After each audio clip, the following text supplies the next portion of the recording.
Take you back to that story, breaking news story of Shadrack Sibiya being placed on special leave. I'm now joined by former Western Cape Police Commissioner, Dr. Lennit Marks. A very good afternoon to you, Dr. Marks. Thanks very much for your time. Your thoughts around this announcement? Come again? Your thoughts around the announcement that Godfrey Sibiya has been placed on special leave? Yeah, I'm not surprised because of the information which Lieutenant General Mkhwanazi actually shared with the nation is that Sibiya actually called in dockets. He withdrew dockets from the special unit task team without the permission of the National Commissioner. Now that is undermining of the National Commissioner and eroding his authority. So I'm not surprised that action has been taken. Well, I mean, I've been fielding calls over the past hour and messages from people who say, well, you know, I mean, these allegations have not been tested. They are mere allegations. I mean, fact of the matter is that, I mean, this is usually what people do when allegations surface, doesn't it? Isn't it? Yeah, of course. Let me tell you, it is not allegations against the Deputy National Commissioner Sibiya, which prompted the National Commissioner to place him on special leave. The mere fact he stands under the command of the National Commissioner. A Deputy National Commissioner can't actually perform duties on their own without the direction of the National Commissioner. Everybody, irrespective whether you are a provincial commissioner, divisional commissioner, or deputy national commissioner, you stand under the authority of the National Commissioner and you execute your duties by direction of the National Commissioner. Now, anything that you do is the responsibility of the National Commissioner ultimately.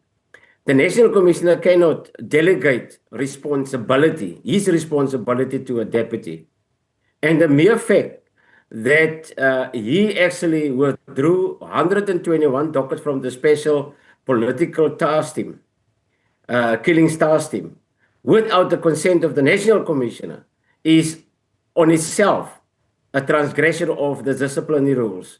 And action needs to be taken, and I'm glad that there is a movement to restore discipline within the service.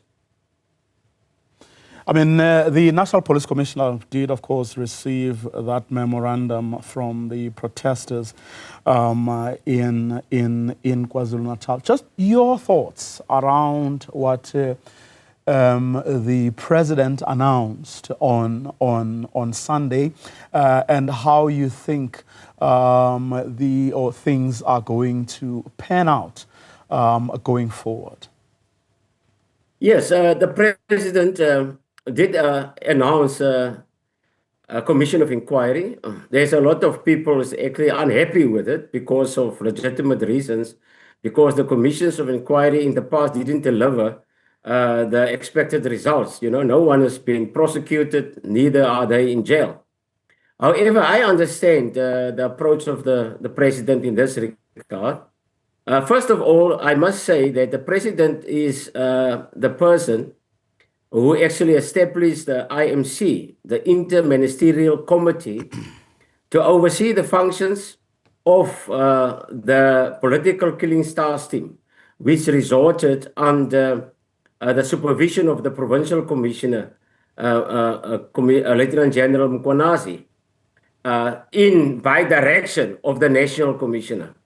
So Mkhwanazi didn't operate on his own. He operates under the direction of the National Commissioner. That is the line of command. Now, this letter, which the minister actually forwarded to Sibiya, that letter is the instruction, and is also not the correct channels for that particular letter. That letter should have been sent to the National Commissioner, and the National Commissioner was the person who had to decide to whether to execute the instruction or not, and to give the necessary instructions what needs to be done after he received that letter. In this regard, it was directly sent to the Deputy National Commissioner Sibiya, which illustrate to me that there was a particular relationship between the minister and the Deputy National Commissioner. Now, that is very unhealthy if your deputies got communication with your political head, direct communication. And that is undermining from both sides. The minister undermined the National Commissioner's authority, as well as the Deputy National Commissioner undermined the National Commissioner's authority. But come back to the political task team. Now, this IMC, as I mentioned earlier, the minister, if the minister had a presentation or received a presentation from the political killings task team, and he was of the view that this task team is not, effective, and it didn't execute its mandate properly, that he should have actually meet with the IMC, the other ministers who's been appointed in the inter-ministerial committee, and discuss this issue and get their consent to close down. But they was supposed to first consult with the president as head of state, who regarded the killings, the political killings, as a priority, and took it on himself to establish the IMC to ensure that no stone is unturned in getting to the criminals who is responsible for these criminal acts. Do you think the Minister of Police would have unilaterally taken such a decision? It's not what I think. It is what he did. He sent a letter which is very explicit, where he says that political killings task team must be closed immediately. So there's no uncertainty about that. It is clear. It stands. It stands. There's no doubt. No one is irrefutable that he gave such an instruction, which is totally not his responsibility.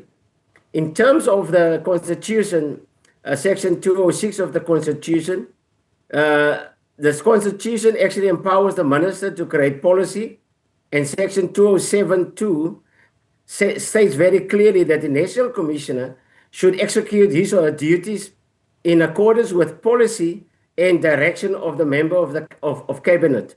Now, that does not mean that the minister got the power to interfere in operational decisions, and that is where you create a problem. That the minister didn't stay in his lane.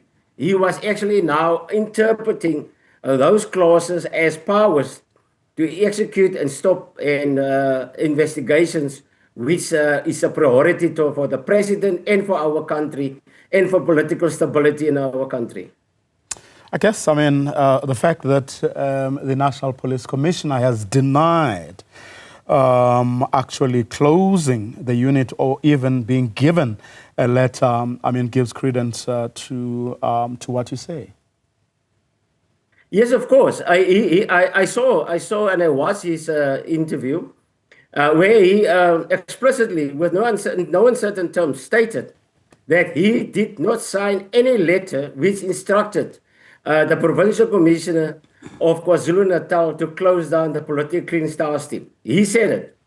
Now, the inference is that if he said that, he was not informed by the Deputy National Commissioner, Sibiya, of such a letter, or that Sibiya actually approached him for consent and permission to go ahead and execute the minister's letter. If I was the National Commissioner, Sibiya would not have been placed on special leave, not at all. I would have suspended him with disciplinary actions formulated to charge him. You don't you don't erode the authority of your commander, especially in the police, who perform their duties on instructions. And if your deputy and your juniors can execute things on their own and bring the police service in disrepute and erode the superior's authority, that person or persons should be dealt with effectively. We have a lot to actually really try to understand here. As you say, Dr. Meth, how on earth does a subordinate act on the instructions of a minister and not of his immediate boss, which in this case is the head of the police, General Masamula. Special thanks to you, Dr. Lennit Marks, former Western Cape Police Commissioner.